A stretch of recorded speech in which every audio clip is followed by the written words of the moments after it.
começar a gravar. Então, vamos lá. Boa noite a todos. Prazer ter vocês aqui de novo para a gente continuar estudando o livro de Apocalipse, né? A gente está avançando aí no estudo do livro. Ainda não chegamos à metade, não vai ser hoje que a gente chega, mas a gente já está cobrindo aí pelo menos um pouquinho mais de um terço do livro, e isso já é alguma coisa. É um desafio muito grande, estava comentando aqui com vocês, antes da gente começar a gravar, um desafio muito grande a gente estudar Apocalipse, porque é um assunto que a gente não tem como esgotá-lo, né? É um assunto que a gente vai estudar, vai ficar dúvida, e o objetivo é nós estudarmos Apocalipse em inúmeras vezes ao longo da nossa caminhada cristã, tá? E a gente, obviamente, pode estudar Apocalipse com a ajuda de alguns autores, pessoas que pesquisaram e fizeram realmente teses doutorais em cima do livro, pessoas comprometidas com a verdade, né, comprometidas com a Bíblia, vamos dizer assim, a não colocar coisas na Bíblia, mas a extrair coisas dela. Nosso objetivo aqui é esse, extrair coisas da Bíblia, tá? A gente vai começar fazendo oração para a gente poder pedir a presença do Espírito Santo nesse estudo. Querido Pai de amor que estás nos céus, muito obrigada, Senhor, porque o teu Santo Espírito inspirou teus servos, os profetas, a trazerem para nós a tua palavra. No caso do Apocalipse, Senhor, sabemos que essa palavra está criptografada, ela está escrita em forma de símbolos, alegorias, e é preciso, Senhor, cavar um pouquinho mais fundo para poder entender o que esses símbolos e alegorias queriam dizer. Então, nós pedimos que o teu Santo Espírito esteja conosco e nos dê sabedoria para fazermos essa escavação, que não nos cansemos de estudar a tua palavra e que buscá-la todos os dias seja nosso grande objetivo. Por favor, Pai, nós queremos ouvir tua voz através da tua Bíblia. Em nome de Jesus. Amém.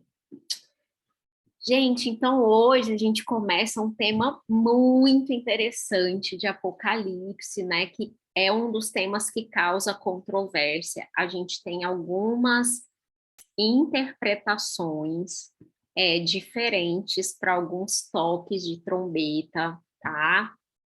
Mesmo dentro dos teólogos da Igreja Adventista, a gente tem algumas interpretações que diferem umas das outras. Nosso maior objetivo aqui não é dar, tipo assim, olha, tal trombeta é isso, isso e isso, pronto e acabou. Não. Nosso principal objetivo é pegar os elementos que estão ali naquele toque da trombeta. Quais foram os elementos colocados? O que esses elementos significavam no Antigo Testamento, o que eles significam no Novo Testamento? Porque se eu entendo qual foi o paralelo que João usou, isso vai me ajudar a identificar ao longo da história quando foi que aquilo aconteceu. Então, se eu entendo qual é a figura, né, que João usou ali, a figura profética que ele usou, vai ficar mais fácil. E aí, talvez, para algumas trombetas, a gente tenha até mais de uma possibilidade, tá? Vocês vão encontrar livros publicados pela Igreja por editoras da Igreja Adventista, não só a CPB, tá, gente? Porque a CPB não é a única editora que publica livros, né, de teólogos adventistas. Aqui no Brasil, nós temos uma editora importantíssima também chamada Unaspress, tá, gente? Para vocês terem uma ideia, a Unaspress, ela lançou uma coleção de 7 livros, que é com bases em profecias apocalípticas, fazendo link com outros livros da Bíblia, uma coleção incrível, ainda nem consegui comprar todos, se não me engano, meu tá faltando um ainda, Então, assim, a gente tem muito material, é um campo inesgotável, tá? Então, acho que é uma coisa que a gente não vai sair daqui sabendo o Apocalipse todo, mas o nosso objetivo aqui é lançar uma luz sobre essas figuras que João utiliza, essas simbologias que ele utiliza, para ficar mais fácil a gente ir descortinando esse quebra-cabeça. Eu vou compartilhar aqui com vocês a nosso material.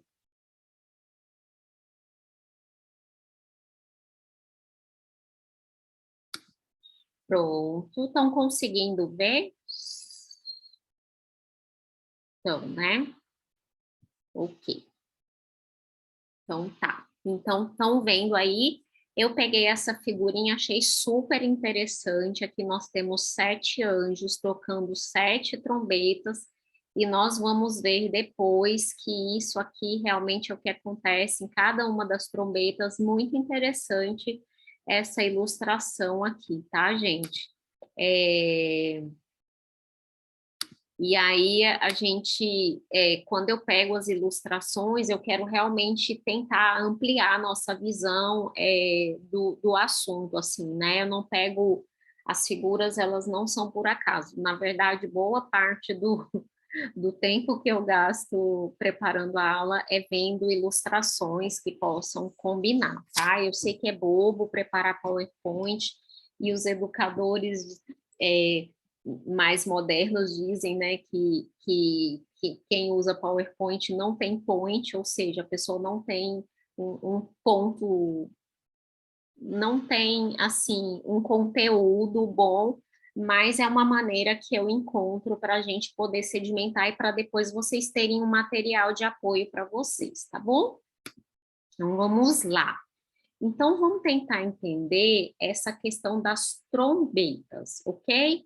A gente já estudou aqui no Apocalipse 2 grupos de 7, tá, gente? A gente estudou as 7 igrejas e a gente já estudou os 7 selos, né? Lembrando que os 7 selos, quando a gente estudou, é o que aconteceu quando cada selo foi rompido pelo cordeiro que tinha sido morto, que era o leão da tribo de Judá, aquele único que era digno, né, de abrir os selos.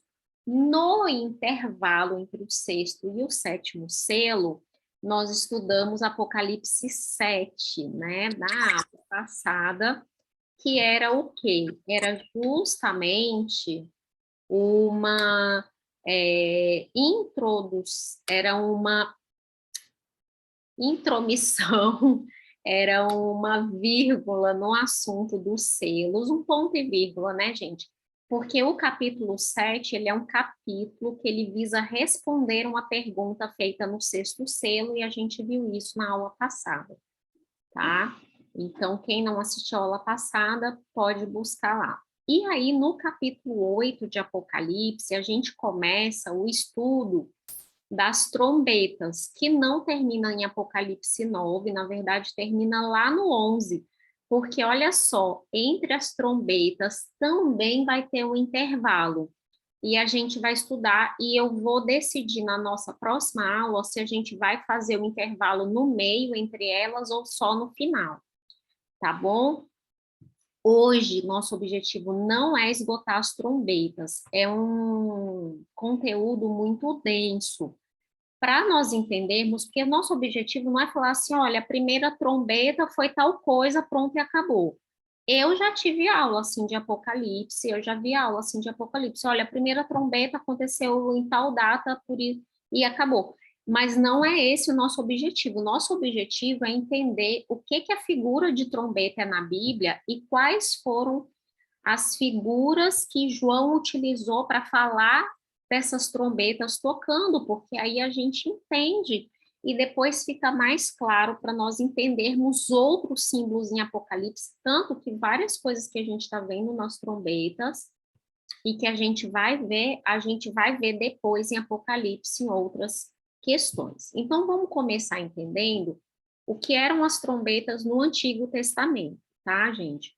Vamos lembrar que numa época onde não existia meios de comunicação, né? Não, você não podia expedir um comunicado em massa, não tinha o plantão do Jornal Nacional no meio da programação, não tinha mensagem de WhatsApp. Hoje em dia, quando a gente tem um grupo que a gente quer dar um aviso, a gente coloca as figurinhas, aviso importante e tal, a gente põe em negrito.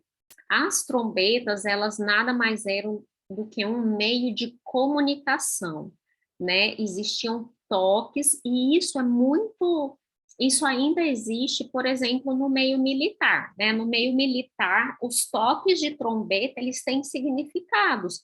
Você tem toque para acordar, você tem toque para hasteamento de bandeira, você tem toque de guerra, você tem toque fúnebre para poder avisar que alguém morreu e assim por diante, né? Então, as trombetas também no Antigo Testamento, elas tinham múltiplos usos.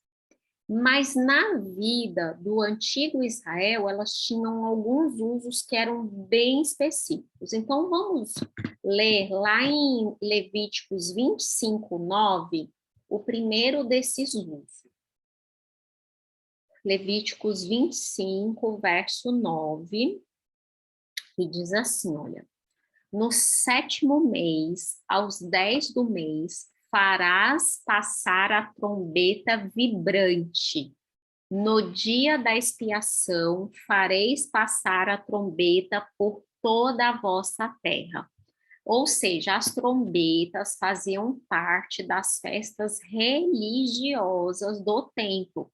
Elas chamavam o povo para determinadas festas. Aqui em Levíticos 25, esse verso está falando da festa do dia da expiação, né? Era a sexta de 7 festas obrigatórias existentes no Antigo Testamento. Na época de Jesus, nós tínhamos 9 festas, só que 3 eram meio que emendadas, tá? E aí, isso é um assunto para outra situação, ok? Mas as trombetas faziam parte disso. Inclusive, existia uma festa, que era a festa das trombetas, ok? Mas a gente vai falar da festa das trombetas lá em Apocalipse 14, tá bom? Porque tem tudo a ver com Apocalipse 14, a festa das trombetas do antigo Israel. Então, elas faziam parte da liturgia do templo. As trombetas também faziam parte do chamado para a guerra. Olha só o que diz Números 10, versos 9 e 10. Diz assim: quando na vossa terra sairdes a peleja contra os opressores que vos apertam, também tocareis as trombetas a rebate, e perante o Senhor vosso Deus haverá lembrança de vós, e sereis salvos dos vossos inimigos. Da mesma sorte, no dia da vossa alegria e nas vossas solenidades e nos princípios dos vossos meses, também tocareis as vossas trombetas sobre os vossos holocaustos e sobre os vossos sacrifícios pacíficos, e vos serão por lembrança perante vosso Deus. Eu sou o Senhor vosso Deus. Aqui em Números parece que resume, né? As trombetas eram tocadas em caso de guerra e as trombetas eram tocadas nas solenidades e nos oferecimentos de holocaustos, tá, gente? Então, aqui a gente tem as duas situações. Elas eram consideradas, lá pelos israelitas, instrumentos sagrados. Os sacerdotes trocavam as trombetas, tanto para as batalhas, como para os serviços religiosos, tá, gente? Nas batalhas do antigo Israel, todas as vezes que uma batalha era autorizada por Deus, os sacerdotes iam juntos nessa batalha e eles tocavam. E talvez a história mais memorável que a gente tem de trombetas, a gente tem aqui essa que eu peguei a figurinha, que é ao redor dos muros de Jericó, quando eles rodearam os muros durante 7 dias, no final de cada dia tocavam uma vez, e no 7º dia rodearam 7 vezes e trocaram 7 vezes as trombetas e os muros caíram. A gente tem também a Batalha de Gideão, né? Que eles quebraram cântaros e tocaram trombetas. Nesse caso, os próprios soldados fizeram isso, mas era uma coisa autorizada por Deus, era uma técnica de batalha para assustar o inimigo, e a gente sabe que ali os 300 de Gideão derrotaram um exército, né, de não sei quantos mil soldados, não vou me lembrar agora. Mas a gente então conhece inúmeras passagens do Antigo Testamento ligando as trombetas a essa questão. As trombetas, elas também são figuras usadas para avisar que o dia do Senhor está chegando. Então, quando o Antigo Testamento fala do dia do Senhor em letra maiúscula, que está falando da segunda vinda de Cristo, o dia final do juízo, o dia em que realmente Jesus vai retribuir a cada um, né, segundo a escolha que a pessoa fez, é também colocado, então, a trombeta. Olha o que diz Isaías 27:13, diz assim, naquele dia se tocará uma grande trombeta, e os que andavam perdidos pela terra da Assíria, e os que forem desterrados para a terra do Egito, tornarão a vir e adorarão ao Senhor no Monte Santo em Jerusalém. Isso aqui é uma profecia de Isaías, de realmente do dia do Senhor. A gente vê isso acontecendo também lá em Joel. Joel 2, verso 1.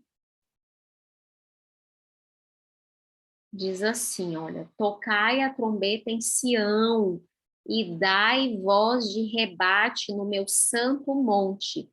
Perturbem-se todos os moradores da terra, porque o dia do Senhor vem e já está próximo. Então, aqui fica muito claro que a trombeta também é uma figura que é utilizada para avisar que o dia do Senhor está próximo. Essa figura fica ainda mais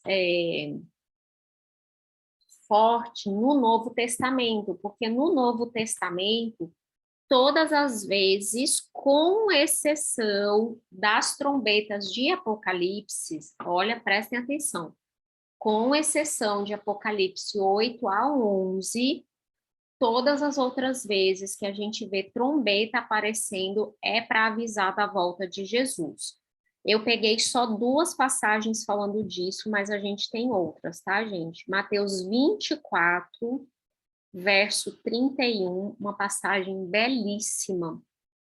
Jesus falando da segunda vinda diz assim: e ele enviará os seus anjos com um grande clangor de trombeta, os quais reunirão seus escolhidos dos 4 ventos de uma outra extremidade dos céus. Ou seja, está falando da vinda de Cristo e de como eles vão reunir os filhos de Deus quando Jesus vier a essa terra para nos buscar.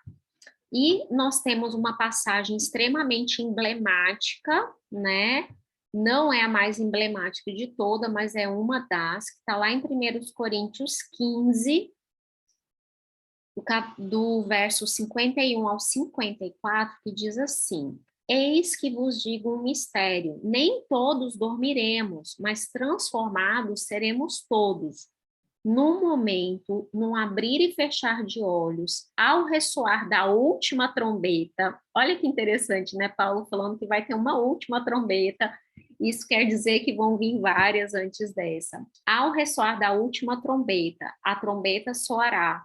Os mortos ressuscitarão incorruptíveis e nós seremos transformados, porque é necessário que este corpo corruptível se revista da incorruptibilidade e que este corpo mortal se revista da imortalidade.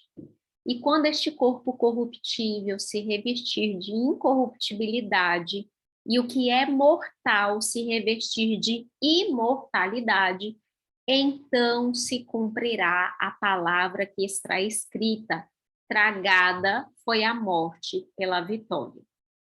Então, aqui a gente tem aí essa passagem, essa promessa belíssima, né, de que nós, os vivos, que estivermos vivos por ocasião da volta de Jesus, porque eu acredito, Paulo acreditava que ele estaria vivo, e eu acredito que nós vamos estar vivos também, né, nós temos mais indícios do que Paulo tinha na época dele, então nós seremos transformados e os mortos em Cristo ressuscitarão já completamente transformados, e isso aqui é uma coisa linda, maravilhosa.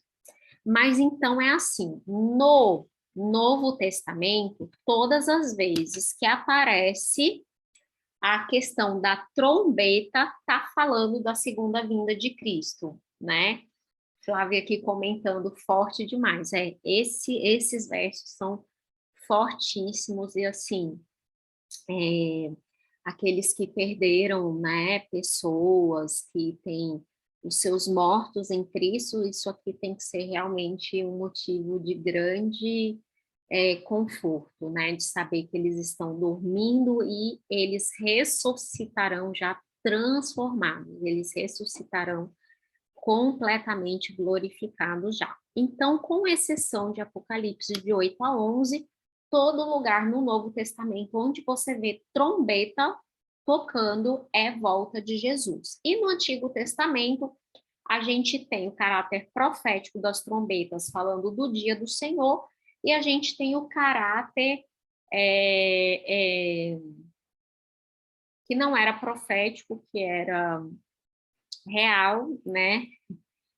Das trombetas sendo tocadas para chamar para os ajuntamentos de litúrgicos do templo, do santuário, e para os ajuntamentos de guerra, tá, gente? Então, as trombetas tinham essa questão. Então, pensando em tudo isso, né? Lembrando que o quê? João, quando ele escreve Apocalipse, João tem em mente o pano de fundo na cabeça de João, gente, é o Antigo Testamento. Se eu estou escrevendo um livro criptografado, um livro simbólico, e eu quero que o meu público primário entenda, e quem era o público primário de João? O público primário de João eram os crentes que viviam lá mais ou menos, né, no ano 93, 94 depois de Cristo. Então, os crentes do primeiro século. Se ele queria que os crentes do primeiro século entendessem, o que ele vai pegar de pano de fundo? O conhecimento em comum de todos eles, que era o quê? O Antigo Testamento e os escritos ali que eles tinham dos apóstolos. Então, quando ele começa a falar de trombeta, as pessoas já começam a fazer links mentais, né? E aí, as 7 trombetas em Apocalipse de 8 a 11, elas devem ser entendidas com base nesse pano de fundo, de qual era o emprego desse toque no Antigo e no Novo Testamento. Então, a gente pode entender que as trombetas, elas são uma série de intervenções de Deus em resposta ao clamor do seu povo. Lembra que lá nas igrejas, quando a gente falou das igrejas, que a gente vai estudando a história da igreja ao longo dos séculos, desde a primeira igreja, no primeiro século, depois de Cristo, até a última igreja, que é a igreja dos nossos dias, a gente vai estudando em como a mensagem foi pregada, como essa mensagem foi desprezada, como a apostasia veio. Nos selos, a gente estuda o que aconteceu com a pregação do evangelho e como essa pregação se resultou em perseguição, em morte, e em juízos sendo derramados para que as pessoas despertassem, né, da sua apostasia. Aqui a gente está vendo também um emprego ao longo da história de como Deus derramou juízo sobre a terra. Então, os eventos que ocorrem na abertura dos 7 selos, eles tinham a intenção de despertar aqueles que tinham recebido o evangelho, era o chamado povo de Deus. Nas 7 trombetas, a gente já vê juízos preliminares.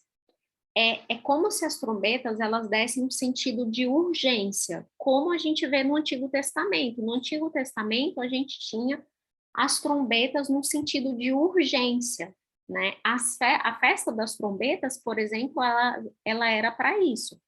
A festa das trombetas, ela acontecia a partir do primeiro dia do 7º mês do ano judaico, e ela conclamava o povo ao arrependimento.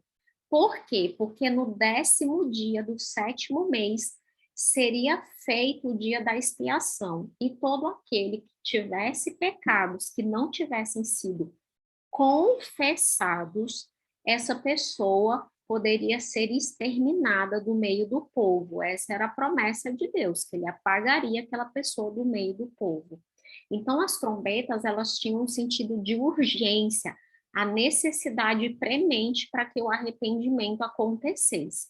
Então, quando a gente vê aqui no Apocalipse o toque das trombetas, a gente está indo nessa direção. Então, vamos lá para o Apocalipse 8.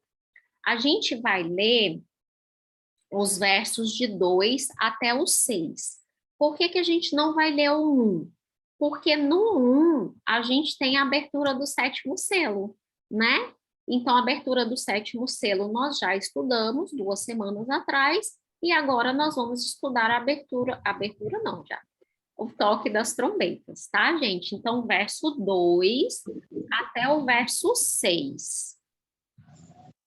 E aí, João diz assim para a gente: então vi os 7 anjos que se acham em pé diante de Deus, e lhes foram dadas 7 trombetas. Veio outro anjo e ficou de pé junto ao altar, com um incensário de ouro. E foi-lhe dado muito incenso para oferecê-lo com as orações de todos os santos sobre o altar de ouro que se acha diante do trono. E da mão do anjo subiu à presença de Deus a fumaça do incenso com as orações dos santos. E o anjo tomou o incensário e encheu-o do fogo do altar e o atirou à terra. E houve trovões, vozes, relâmpagos e terremoto. Então, os 7 anjos que tinham as 7 trombetas prepararam-se para tocar. Então, aqui, o que nós estamos vendo, gente? A gente está vendo a cena introdutória. Nós não vimos o toque de nenhuma trombeta. Primeiro, a gente vê 7 anjos e eles recebem 7 trombetas. E, ok. Aí, João vê uma cena se descortinando na frente dele. E eu vou dizer para vocês, gente, que João já tinha visto essa cena inúmeras vezes na vida dele. Porque a cena que nós vemos ser descrita do verso 3 até o verso 4, né? Verso 5 ali, ok? É uma cena que João via se repetir todos os dias na época que o templo, que o santuário funcionava. Como é que se dava essa cena no dia a dia de um israelita? Os sacrifícios, vocês sabem assim, quem nunca estudou o santuário, talvez não saiba, né? Mas é assim, no santuário existiam diversos tipos de sacrifício, ok?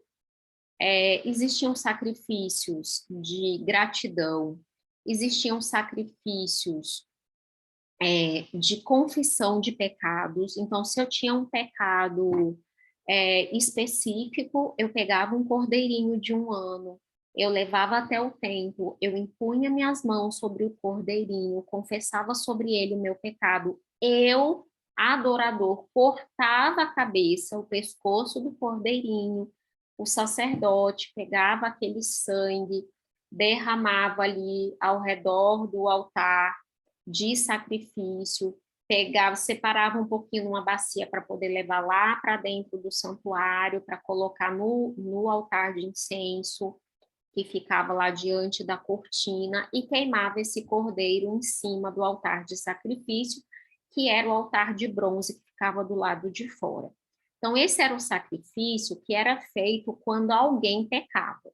Lembrando que se esse alguém que pecava fosse uma pessoa muito importante, um grande sacerdote, um rei, um príncipe do povo, ele não sacrificava um cordeirinho, ele sacrificava um novilho, tá, gente? Então, aí a gente vê que existiam inúmeros tipos de sacrifício. Mas existia um tipo de sacrifício que, tendo alguém ido no templo ou não, esse sacrifício acontecia todos os dias, 2 vezes ao dia, pela manhã e pela tarde. Esse sacrifício era chamado de diário, contínuo, e em hebraico o nome é tamid, ok? O que era o tamid? O tamid era o sacrifício em que o sacerdote sacrificava o cordeirinho, independente de alguém ter ido no templo ou não, porque aquele cordeiro sendo sacrificado de manhã e à tarde era a lembrança de que existia um mediador entre Deus e o povo. Existia alguém que pagaria o preço para que o povo tivesse a presença de Deus consigo, ok? Esse era o tamid. Só que o tamid da tarde, ele era a finalização dos trabalhos do dia. Ele acontecia mais ou menos aí lá pelas 3 da tarde, tá, gente? O tamid. Foi nessa hora que Jesus, né, expirou, e foi esse cordeirinho que a gente vê lá em Mateus dizendo que o cordeirinho escapou das mãos do sacerdote, que o véu do templo se rasgou de alto a baixo. Então, olha o que essa descrição da Mishnah fala do tamid do período da tarde. Olha que descrição que João conhecia e que a gente está vendo descrita em Apocalipse. Ele diz assim: no serviço tamid da tarde, o fim do sacrifício diário era anunciado pelo toque das trombetas. Olha que lindo, gente. Depois que o cordeiro do sacrifício era colocado no altar de holocausto e o sangue do sacrifício era derramado na base do altar, o sacerdote designado levava o incensário de ouro para o templo e oferecia incenso no altar de ouro no lugar santo. Durante o tempo em que ele estava lá no lugar santo, as pessoas no pátio esperavam em silêncio e oração.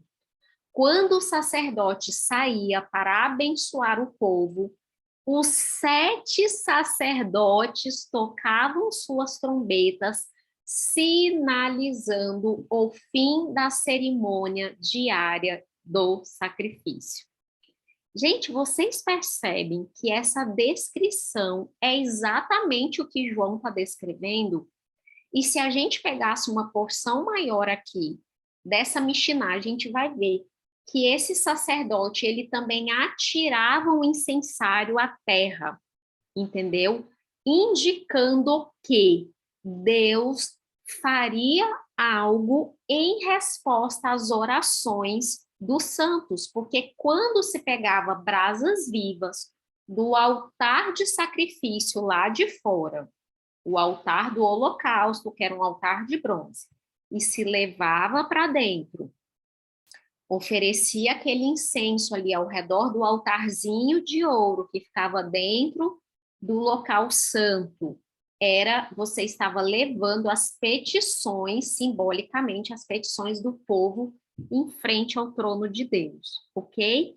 E aí, quando esse sacerdote saía, não só 7 trombetas eram tocadas, indicando que realmente tudo, o serviço tinha terminado.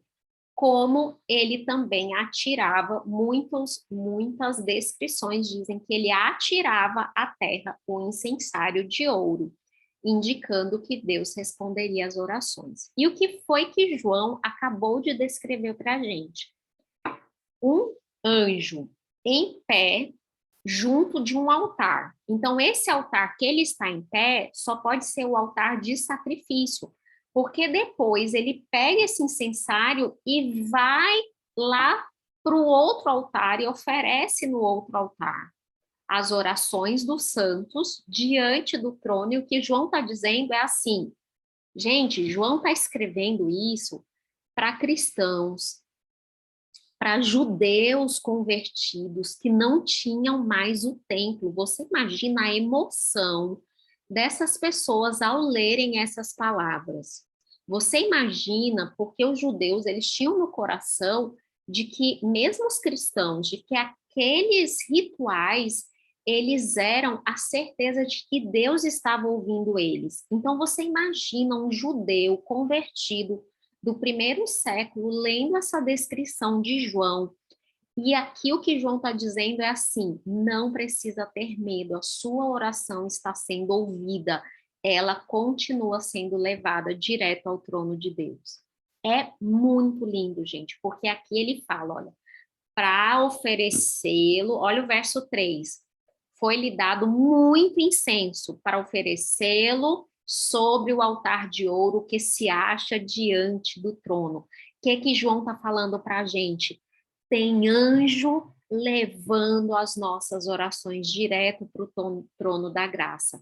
E esse anjo volta e ele joga o incensário à terra e vem trovões, vozes e relâmpagos. E isso na Bíblia, trovão, voz e relâmpago, nada mais é do que a manifestação de Deus. Então, o que essa cena introdutória está me dizendo?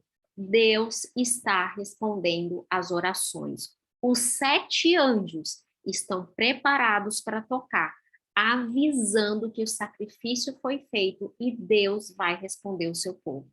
Gente, é uma descrição belíssima, belíssima que João está fazendo, mas a gente só entende quando a gente vai lá no Antigo Testamento, quando a gente vai para os costumes judaicos, porque senão para mim e para você, que entramos numa igreja comum hoje, a gente não consegue entender isso. Mas quando a gente volta, né, para essa descrição, a gente começa a entender. Então, tendo como base essa cena introdutória, vamos tentar descobrir quando é que essas 7 trombetas são tocadas. Então, eu tenho que descobrir primeiro quando é que esse sacrifício que possibilitou o sacerdote entrar com o incensário lá dentro do santo, quando é que esse sacrifício aconteceu? Vamos lá para Hebreus 10, versos de 11 a 13. Eu leio, Ellen, para lhe ajudar. Muito obrigada. Pode ler. Versos 11 a 13. Ora, todo sacerdote se apresenta, dia por dia, a exercer o serviço sagrado e a oferecer muitas vezes os mesmos sacrifícios, que nunca jamais podem remover pecados. Jesus, porém, tendo oferecido para sempre um único sacrifício pelos pecados, assentou-se à destra de Deus, aguardando daí em diante até que os seus inimigos sejam postos por estrado dos seus pés. Obrigada, Cris. Gente, olha só, vamos pensar aqui. O livro de Hebreus foi escrito mais ou menos ali em torno do ano 52 a 55 depois de Cristo. Ou seja, o templo de Jerusalém ainda funcionava. Ele funcionou até o ano 70, tá? Quando Jerusalém foi completamente destruída. Então, quando Paulo escreve assim, ora, os sacerdotes se apresentam dia após dia oferecendo sacrifícios que não podem remover pecados, ele está falando de um serviço que ainda continuava. É diferente de Apocalipse, que foi escrito 40 anos depois. Só que aqui Paulo já apresenta para a gente o seguinte, que teve um sacrifício que aconteceu de uma vez por todas, que foi oferecido para sempre. Então, esse texto está falando aqui para a gente que o toque das trombetas só poderia ter começado após a morte de Jesus, certo? Certo. Porque este sacrifício seria o sacrifício que marcaria aquela cena introdutória que a gente vê lá em Apocalipse 8, do verso 2 ao verso 6.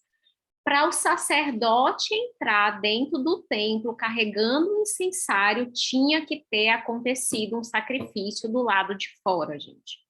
Onde foi que o sacrifício de Cristo aconteceu? Ele aconteceu na terra, então a terra é o pátio do templo, e esse anjo, ele leva os efeitos desse sacrifício, as orações dos santos lá para o céu, direto para diante do trono da graça. Então, o toque das trombetas, obrigatoriamente, só poderia começar a partir mais ou menos do ano 30, 31 depois de Cristo, que foi quando Jesus morreu, ok? Porque Jesus tinha 33 anos, mas ele não morreu no ano 33, né, gente? Ele morreu no ano 31, ok? Depois de Cristo, porque a gente sabe que Jesus não nasceu no ano 1, e não existe ano 0. Jesus nasceu mais ou menos no menos 2, menos 3, tá? Mas isso é um outro assunto para um outro momento. Quando descobriram que tinha tido um erro cronológico, não dava mais para renumerar os anos, e aí ficou desse jeito mesmo, tá? Mas é isso. Então, a gente já sabe quando as trombetas poderiam começar a tocar. Então, o toque das trombetas, ele marca que o oferecimento do sacrifício de Cristo foi válido, ok? Então, o toque das trombetas, ele só se inicia após a cruz, e quando é que ele termina? Vamos lá em Apocalipse 10, verso 7, porque aí a gente vai ter uma pista aqui de quando é que termina. Apocalipse 10, verso 7, e depois nós vamos ler o 11 e 15. Olha só o que fala aqui do dia da sétima trombeta. Mas nos dias da voz do sétimo anjo, ou seja, a sétima trombeta, quando ele estiver para tocar a trombeta, cumprir-se-á então o mistério de Deus, segundo ele anunciou para seus servos, os profetas. E aí, no verso 15 do capítulo 11 de Apocalipse, Apocalipse 11, 15, diz assim, olha só, o sétimo anjo tocou a trombeta e houve no céu grandes vozes dizendo: o reino do mundo se tornou do nosso Senhor e do seu Cristo, e ele reinará pelos séculos dos séculos.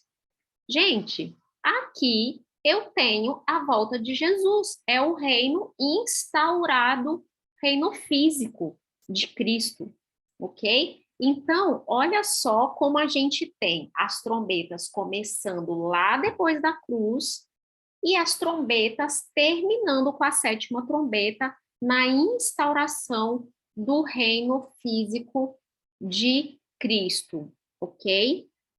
Do reino de glória, né? Porque nós dizemos que quando Cristo veio a essa terra, ele instaura seu reino de graça, ok? E quando ele vier a segunda vez, ele instaura seu reino físico, o reino de glória, onde todos nós estaremos transformados. Então, vocês veem que a interpretação das profecias só tem como elas serem uma interpretação historicista, que se cumpre ao longo da história. Então, não tem como eu pegar a história das 7 trombetas e colocar que essas trombetas só tocam todas juntas no tempo do fim. Não tem como a gente fazer isso, porque se a gente faz isso, a gente está desrespeitando as informações que Apocalipse dá para a gente. Cada cena introdutória marca o início daqueles símbolos, assim como Apocalipse 4 e 5, a coroação de Cristo, é a cena introdutória para os selos, Apocalipse 8, versos 2 a 6, também é a marca aqui para o toque das trombetas.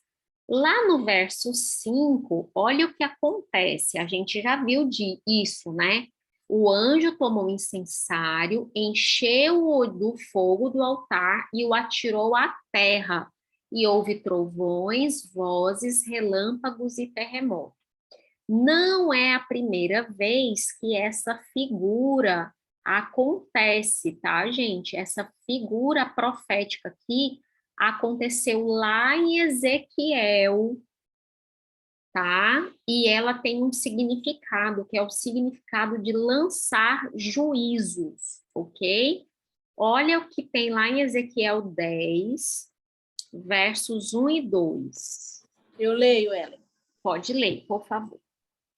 Olhei, e eis que, no firmamento que estava por cima da cabeça dos querubins, apareceu sobre eles uma como pedra de safira, semelhando a forma de um trono. 2. E falou ao homem vestido de linho, dizendo: Vai por entre as rodas, até debaixo dos querubins, e enche as mãos de brasas acesas dentre os querubins, e espalha-as sobre a cidade. Ele entrou à minha vista. Isso. Então, aqui, a gente estudou na aula passada, em Ezequiel 9, que ia cair juízo sobre Jerusalém, por isso os homens tinham que ser selados. No capítulo 10, começa o juízo. E o juízo começa com um anjo pegando brasas vivas debaixo ali do trono, né, daquele trono móvel de Deus, para poder jogar sobre a terra. Ou seja, era realmente a marcação de que o juízo iria acontecer, tá, gente?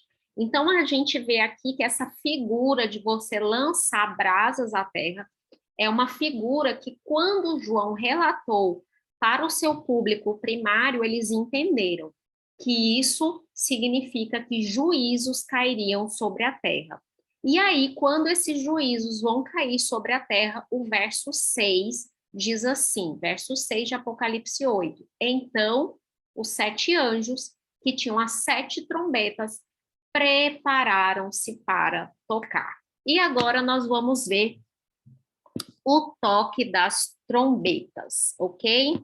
Eu queria chamar a atenção de vocês para essas ilustrações. Eu peguei, gente, as ilustrações das trombetas todas de um mesmo artista. É impressionante as ilustrações que ele faz de Apocalipse. Eu até encontrei um site que tem essas ilustrações dele e vou usar mais vezes. Mas para as trombetas eu estou usando, para todas eu vou usar a figura dele. O nome desse artista é Ruslan Vygotsky. Ele é um artista ucraniano, ele é vivo ainda, tá, gente?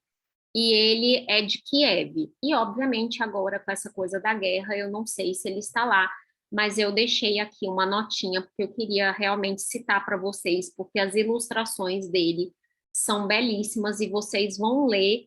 Quando a gente lê a descrição da Bíblia, a gente vê a ilustração dele, a gente percebe assim o quanto ele realmente estava inspirado ao fazer essas ilustrações.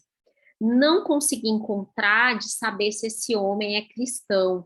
Não sei, não faço ideia se ele, né, fez isso, se ele tem, né, um background aí cristão, mas ele faz, parece, ele tem mais de 66 capítulos da Bíblia ilustrados como artista, mas ele não faz só isso, tá? Então, isso é só um adendo. Então, vamos lá para o toque da primeira trombeta, tá? A primeira trombeta, Apocalipse 8, verso 7. E vocês estão vendo aqui, olha, no slide, o tanto de passagem que a gente vai ler. Por que que a gente vai ler esse monte de passagem, gente?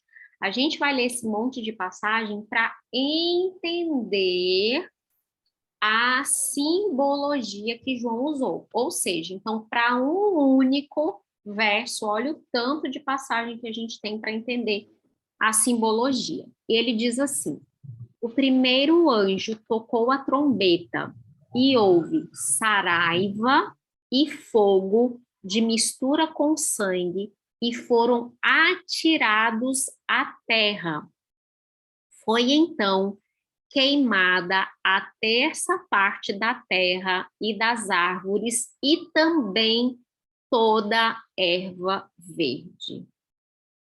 Estranho, né? O que é essa saraiva? O que é o fogo? Por que queimou um terço? Por que queimou árvore e erva verde? É isso que a gente vai ver agora, tá? Então, primeira coisa, vamos entender a figura de saraiva, fogo e sangue, tá? Vamos ver onde isso aparece pela primeira vez. Está lá em Êxodo 9, versos 23 a 25. Primeira vez que isso aparece assim. 23 a 25. Eu leio, Ellen. É Êxodo 9, 23, 24 e 25. Eu leio. 23. Êxodo 9, 23. E Moisés estendeu o seu bordão para o céu. O Senhor deu trovões e chuvas de pedras, e fogo desceu sobre a terra, e fez o Senhor cair chuva de pedras sobre a terra do Egito. 24. De maneira que havia chuva de pedras e fogo misturado com a chuva de pedras tão grave, qual nunca houve em toda a terra do Egito, desde que veio a ser uma nação. Por toda a terra do Egito, a chuva de pedras feriu tudo quanto havia no campo, tanto homens como animais. Feriu também a chuva de pedra toda a planta do campo e quebrou todas as árvores do campo. Obrigada. Agora, a gente vai em Ezequiel, tá? Ezequiel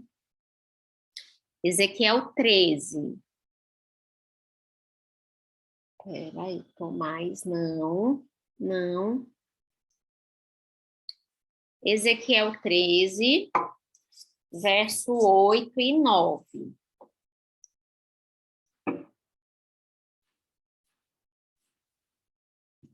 Ezequiel diz assim, olha. Ixi, não, gente. Eu fui para outro verso. Ezequiel 38.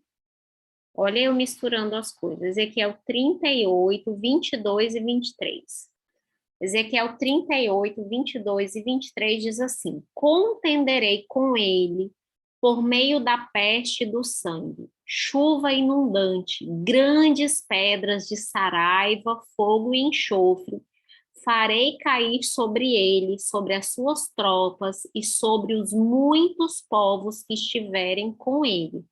Assim, eu me engrandecerei e vindicarei a minha santidade e me darei a conhecer aos olhos de muitas nações e saberão que eu sou o Senhor. Então, aqui, Ezequiel está descrevendo qual seria o castigo de Deus sobre a terra de Gog, ok, gente? E então a gente vê que no Antigo Testamento a figura de chuva de pedras com fogo e sangue é uma figura de juízo de Deus, uma figura de um juízo de Deus que está sendo proferido contra nações que se opõem a Deus e o seu povo. Então, primeiro a gente vê isso caindo sobre o Egito, que estava se opondo a Israel sair de lá, e a gente vê isso caindo agora sobre Gog, ok? Então, saraiva, fogo e sangue, castigo, juízo de Deus contra os opressores do seu povo. Mas nós temos aqui, sendo repetido, a figura do 1/3. 1/3 de toda a terra e de todas as árvores. Oi? Não, acho que foi engano. Então, Ezequiel 5, versos 12 e 13.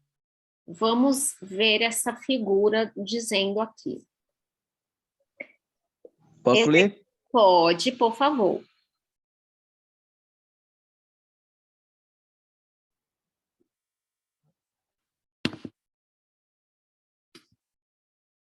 Não sei quem foi que falou, mas eu acho que desligou. Robson. Ah, Robson, pode ler. Ezequiel 5, 12 e 13. Tá. Uma terça parte de ti morrerá de peste e será consumida de fome no meio de ti. Outra terça parte cairá à esquerda em redor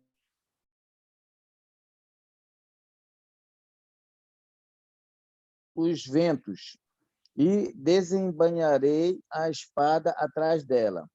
Assim se cumprirá a minha ira e satisfarei,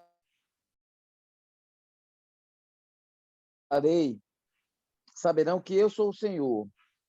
Falei no meu zelo.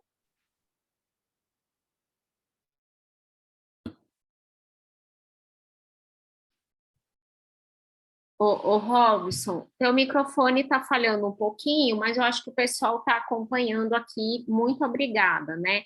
Aqui. É porque eu estou no interior, mas tudo bem, estou no interior de Parintins.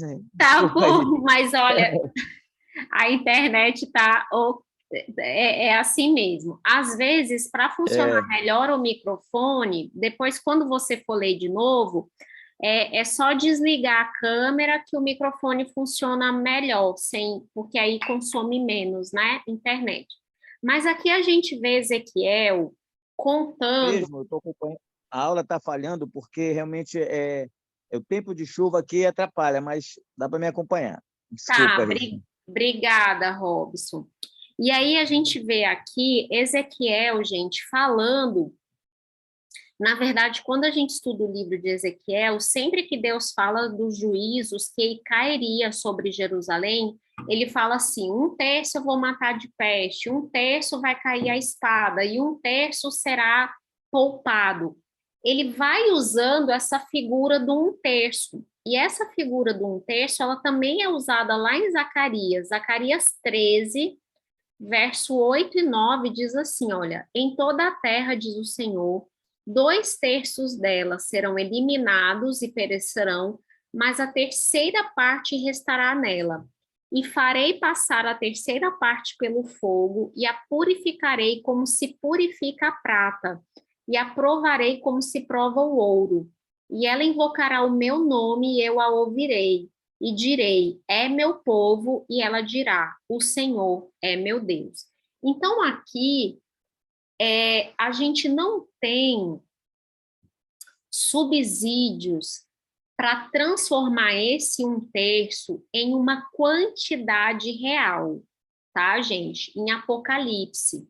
Porque lá no Antigo Testamento, quando isso era proferido de Deus falando de juízos nas profecias clássicas, isso só quer dizer que era uma porção, não era um terço literal, ok? Então, quando em Apocalipse fala que um terço da terra seria destruído por essa saraiva, fogo e sangue, a gente não tem subsídios para dizer assim, foi a terça parte da terra, literalmente.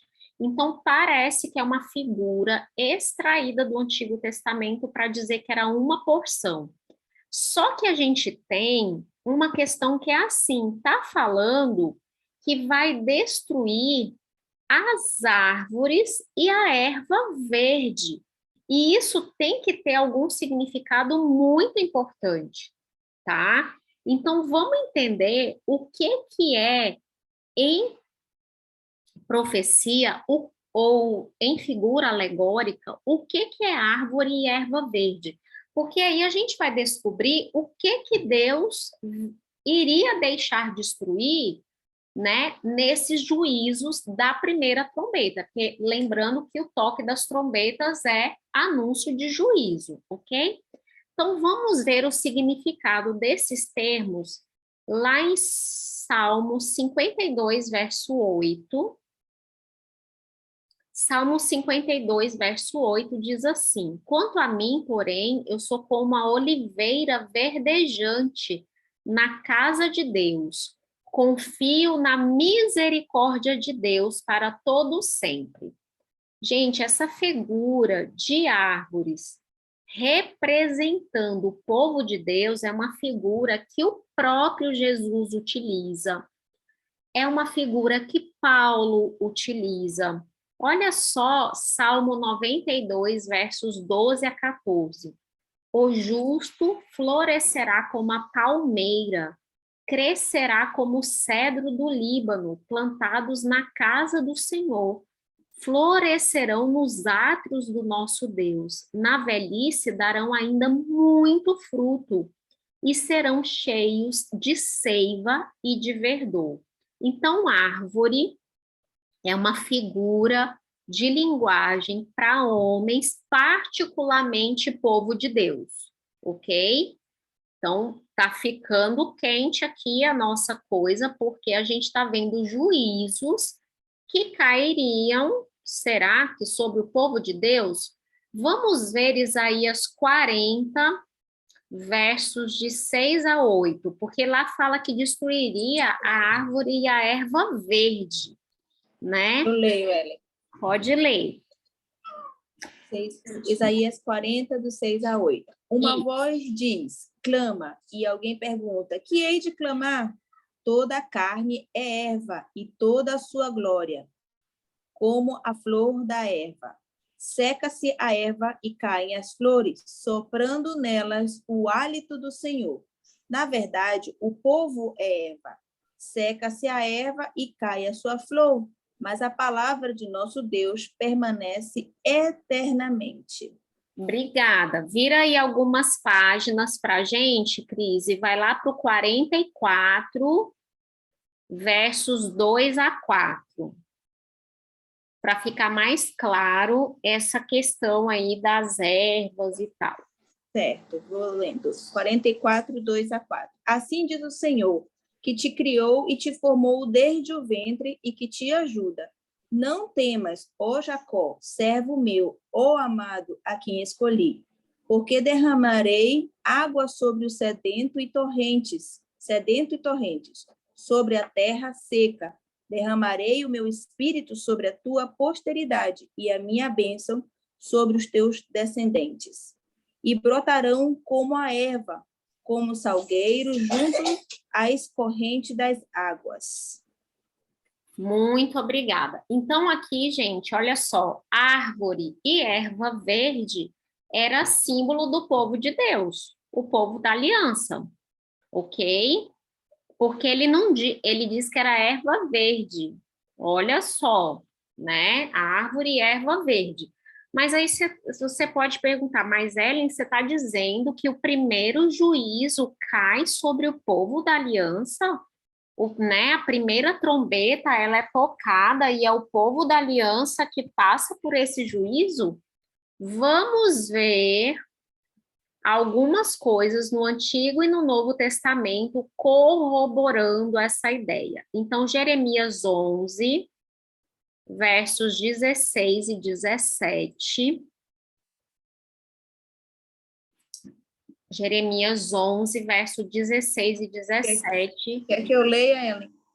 Deixa eu ler esse, você já acha Ezequiel. Ezequiel 20, 45 a 47.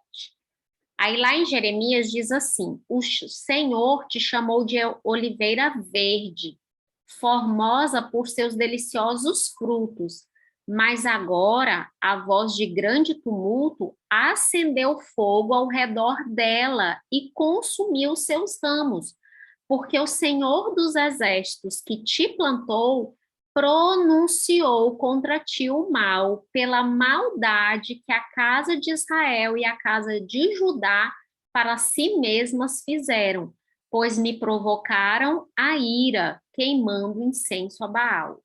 Peraí, então a gente está vendo que em Jeremias a gente já tinha essa figura de Deus colocando fogo na árvore dele. Por quê? Porque a árvore dele, gente, tinha apostatado, estava seguindo outros deuses. Olha só que figura importante. Vamos ver de novo essa figura lá em Ezequiel 20, 45 a 47. Pode ler, Cris. Ezequiel 20. 20, 45 a 47. Isso. Veio a mim a palavra do Senhor, dizendo: Filho do homem, volve o rosto para o sul e derrama as tuas palavras contra ele. Profetiza contra o bosque do campo do sul e dize ao bosque do sul: ouve a palavra do Senhor. Assim diz o Senhor Deus: eis que acenderei em ti um fogo que consumirá em ti toda a árvore verde e toda a árvore seca. Não se apagará a chama flamejante. Antes, com ela se queimarão todos os rostos, desde o sul até ao norte. Muito obrigada, Cris. Então, a gente já viu aqui no Antigo Testamento que Deus também traria juízo sobre o seu povo. Vamos lá para Mateus, Novo Testamento, Mateus 3, versos 7 a 10. Aí, Mateus 3, versos 7 a 10, diz assim. Aqui, gente, é João Batista, tá? Que tá falando. Vendo ele, porém, que muitos fariseus e saduceus vinham ao batismo, ele lhes disse: raça de víboras, quem vos induziu a fugir da ira vindoura? Produzi, pois, frutos dignos de arrependimento, e não comeceis a dizer entre vós mesmos: temos por pai a Abraão, porque eu vos afirmo que destas pedras Deus pode suscitar filhos a Abraão. Já está posto o machado à raiz das árvores. Toda árvore, pois, que não produz bom fruto, é cortada e lançada ao fogo. Olha João Batista profetizando algo super parecido com o que João, o apóstolo, está predizendo lá em Apocalipse. Vamos ver agora o próprio Jesus falando disso, tá, gente? Está em Lucas 23, versos de 27 a 31. Lucas 23, versos de 27 a 31. E ele diz assim, olha, aqui Jesus, gente, estava carregando a cruz para o Calvário. E diz assim, seguia-o numerosa multidão de povo e também muitas mulheres que batiam no peito e lamentavam. Porém, Jesus, voltando-se para elas, disse, filhas de Jerusalém, não choreis por mim, chorai antes por vós mesmas e por vossos filhos, porque dias virão em que se dirá, bem-aventuradas as estéreis que não geraram e nem amamentaram. Nesses dias dirão aos montes, caí sobre nós, e aos outeiros, cobri-nos, porque se em lenho verde fazem isso, que será que farão no lenho seco? O que Jesus estava falando? Jesus está dizendo que o lenho verde é ele, e ele está sendo levado para o Calvário carregando uma cruz. E as mulheres de Jerusalém chorando, ele falou, olha, não chora por mim não, porque vão acontecer dias em que as pessoas vão dizer que felizes são aquelas que não tiveram filhos para passar por essa situação. Porque se estão fazendo isso comigo, o que será feito com vocês? Ok? É isso que Jesus está dizendo. E Pedro, ele traz também essa ideia de juízo, gente, sobre a casa de Deus. 1 Pedro 4, verso 17. 1 Pedro 4, 17. E aí ele diz assim, porque a ocasião de começar o juízo pela casa de Deus é chegada. Ora, se primeiro vem por nós, qual será o fim daqueles que não obedecem ao Evangelho de Deus? Então, gente, aqui a gente tem passagens que mostram que o juízo começa pela casa de Deus. Então, quando as trombetas começam a tocar, elas começam anunciando um juízo que começou pela casa de Deus. E que juízo foi esse que aconteceu no toque da primeira trombeta? Esse juízo tem que ter acontecido sobre o povo de Deus, ok? E tem que ter acontecido depois da cruz. Quando a gente junta esses elementos, o que a gente encontra? A gente encontra a queda e a destruição de Jerusalém. Isso aqui é uma pintura, uma gravura, uma ilustração da destruição do Templo de Jerusalém por ocasião da invasão do exército de Tito no ano 70 depois de Cristo. No ano 70 depois de Cristo, o exército de Tito invade Jerusalém, destrói a cidade, derruba a maior parte dos muros, derruba o templo, né, que hoje só se tem ali uma paredinha, que é o famoso Muro das Lamentações, e esse aqui seria o altar de sacrifício. Olha o tamanho que era esse altar, gente. Os sacerdotes subiam uma escada imensa que dava para sacrificar dezenas de animais ao mesmo tempo. E eles queimaram pessoas vivas, e eles mataram a espada quem estava ali, e foi uma carnificina. Vamos lembrar que essa destruição, ela foi predita por Jesus, lá em Mateus 24, Jesus prediz a destruição de Jerusalém, e ele deu um aviso, dizendo assim: quando virdes o abominável da desolação, e aí quem lê entenda de que disse o profeta Daniel, fugir para os montes e não voltem para Jerusalém para pegar as suas coisas. O que aconteceu historicamente? Jerusalém passou mais ou menos uns 3 anos sitiada pelo exército de Tito. Esse sítio de Jerusalém, ele foi o resultado de inúmeras revoltas que foram acontecendo, né, gente? Porque, vez ou outra, aparecia um libertador dizendo que era o Messias e dizendo que o povo tinha que se rebelar contra o Império Romano. E aí, Tito, que era o comandante do exército na hora da época, ele vinha reprimindo essas revoltas. E estava sendo feito um cerco a Jerusalém. Acontece que houve uma revolta maior em Samaria. Então, esse exército que estava cercando Jerusalém, ele sai para combater essa outra revolta que estava ocorrendo ali perto. E aí, o que aconteceu? Os cristãos conversos que sabiam do discurso de Cristo, de Mateus 24, eles fugiram.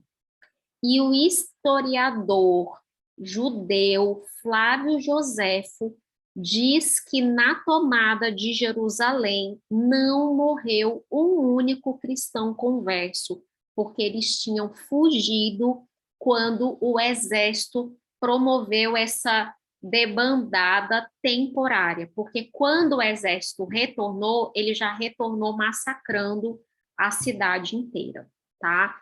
Então, essa é uma pintura da época, e eu trouxe aqui para vocês uma foto do arco de Tito, tá, gente? É o arco que celebra a tomada de Jerusalém.